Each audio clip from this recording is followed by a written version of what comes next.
और हम सबों के लिए बहुत गर्व का विषय है। पूरे हिंदुस्तान में आज संविधान दिवस मनाया जा रहा है और यूँ तो आप सभी जानते हैं कि 26 नवंबर को हमारा संविधान लागू हुआ था और 2015 ईस्वी से जब हमारी नई सरकार बनी है तो उसने संविधान दिवस मनाने की एक परंपरा शुरू की। आज पूरे हिंदुस्तान में प्रत्येक विद्यालय में जो मॉर्निंग असेंबली हो रहा है वहां पर संविधान दिवस मनाने को कहा गया है और उसी क्रम में हम अपने विद्यालय में भी इसका आयोजन कर रहे हैं। आखिर इसका उद्देश्य क्या है? अगर हम संविधान दिवस मना रहे हैं तो इसका उद्देश्य क्या है? देखिए, भारत सरकार ने जो ये प्रस्ताव रखा है, इसका मुख्य उद्देश्य यही है कि हमारे जो बच्चे हैं, जो हमारे भविष्य के कर्णधार हैं, उनको संविधान के प्रति जागरूक किया जाए। बच्चों, आज के दिन हम सभी लोगों को ये मन में प्रण लेना है कि जो हमारा संविधान है वो हम सभी से ऊपर है। यूं तो आप जानते हैं हमारे संविधान में जो मूल अनुच्छेद थे तब से लेकर आज तक बहुत परिवर्तन हुए हैं इसके सब क्लॉज में,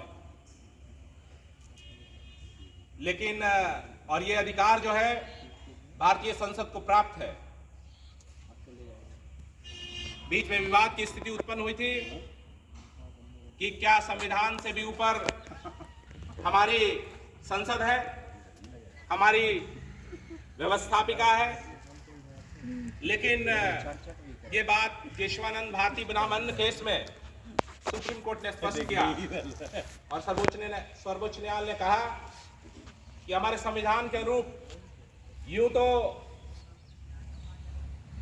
तो हमारे पार्लियामेंट को संविधान में परिवर्तन करने का अधिकार है, लेकिन हमारे संविधान के मूल आत्मा से भी परिवर्तन करने का अधिकार नहीं है। यानी जो हमारी संविधान की मूल आत्मा जो है, यानी जो प्रस्तावना है, प्रियम्बल है, उसके आधार पर ही आप कोई परिवर्तन कर सकते हैं। और तब से ये बात स्पष्ट हो गई कि हमारे देश के संविधान में जो परिवर्तन है वो करने का अधिकार तो हमारे संसद को है, लेकिन उसकी भी सीमाएं हैं। सीमा ये है कि मूल भावना से आपको छेड़छाड़ नहीं करना होगा। मसलन जैसे कि हमारा देश अगर सेकुलर है, पंथ निरपेक्ष है, समाजवादी है, इन सारी भावनाओं के साथ आप छेड़छाड़ नहीं कर सकते। बच्चों, ये बहुत आवश्यक है हमको ये जानना कि हमारा संविधान है तभी हम हैं। आप जान लो, अगर हम यहाँ इस विद्यालय में खड़े हैं, एक पंक्तिबद्ध तरीके से हम सारे लोग इस कार्यक्रम को कर रहे हैं, तो इसके पीछे भी कहीं ना कहीं संविधान है। आप समझ लो, एक ऐसा दौर था, एक ऐसा समय था जब ये स्थिति हमारे देश में भी नहीं थी।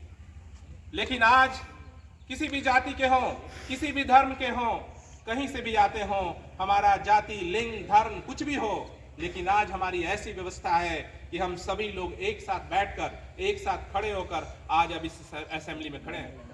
कोई भेदभाव नहीं है और ये हमारी संविधान की शक्ति है, इस बात को पहचानो। ये हमारा संविधान है, ये हमारे ग्रंथों से भी ऊपर है, ये हमारे जो धार्मिक ग्रंथ हैं उससे भी ये ऊपर है हमारा संविधान।